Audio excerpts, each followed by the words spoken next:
Bharat Russia থেকে তেল কেনা বন্ধ করে দেবে বলে মাসখানেক আগেই দাবি করেছিলেন মার্কিন প্রেসিডেন্ট ডোনাল্ড ট্রাম্প। ট্রাম্পের অনুরোধেই কি রাশিয়া থেকে তেল কেনা কমাচ্ছে ভারত? স্পষ্টভাবে তেমন কিছু না বললেও বাস্তবে দেখা গিয়েছে ধীরে ধীরে রাশিয়া থেকে অপরিশোধিত তেলের অর্ডারের পরিমাণ কমিয়ে আনছে ভারতের বিভিন্ন কোম্পানি। শুরুতে মনে করা হয়েছিল রাশিয়া থেকে তেল কেনা কমালে বেশ ক্ষতির মুখে পড়বে ভারত, কিন্তু 2025 সালের জুলাই সেপ্টেম্বর ত্রৈমাসিকের রিপোর্ট সামনে আসতেই বাস্তবে দেখা যাচ্ছে তেমন কোনো ক্ষতি হচ্ছে না ভারতের। এর পিছনে কাজ করছে কোন factor? Indian oil corporation, Bharat petroleum corporation ও হিন্দুস্তান পেট্রোলিয়াম কর্পোরেশনের সম্মিলিত নিট মুনাফা গত বছরের একই সময়ের তুলনায় 457% বেড়ে 17,882 কোটি টাকায় দাঁড়িয়েছে। অপরিশোধিত তেলের কম দাম এবং বিক্রির মার্জিন শক্তিশালী হওয়ায় মুনাফা এতটা বেড়েছে এই তেল কোম্পানিগুলির।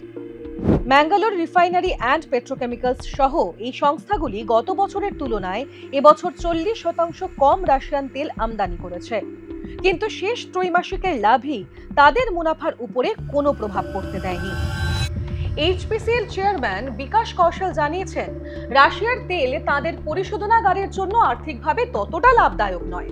অর্থাৎ রাশিয়ার তেল শোধন করার যে প্রক্রিয়া, সেই প্রক্রিয়ায় খরচ বেশি পড়ছে তাদের, তাই এর ব্যবহার মাত্র 5% সীমিত রেখেছে এইচপিসিএল।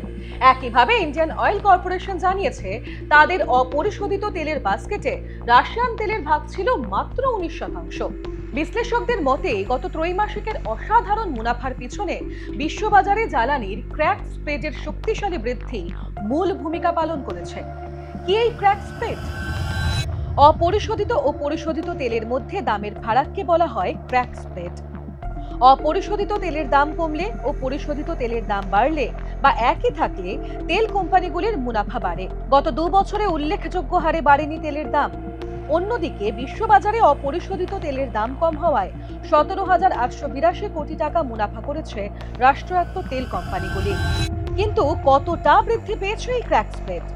2025 সালের জুলাই সেপ্টেম্বর ত্রৈমাসিকে ডিজেলের ক্র্যাক স্প্রেডের দাম 37% বেড়ে প্রতি ব্যারেল 18.7 মার্কিন ডলার হয়েছে।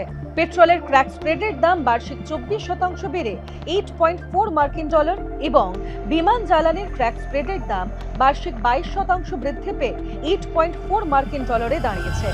2025 সালের জুলাই থেকে সেপ্টেম্বর মাস পর্যন্ত ব্রেন্ট ক্রুডের গড় দাম প্রতি ব্যারেল 69 মার্কিন ডলার ছিল, যা এক বছর আগের 80 মার্কিন ডলারের তুলনায় 14% কম। নর্থ সি অঞ্চলের ব্রেন্ট তেল খনি থেকে যে তেল উত্তোলন করা হয় তাকে বলা হয় ব্রেন্ট ক্রুড।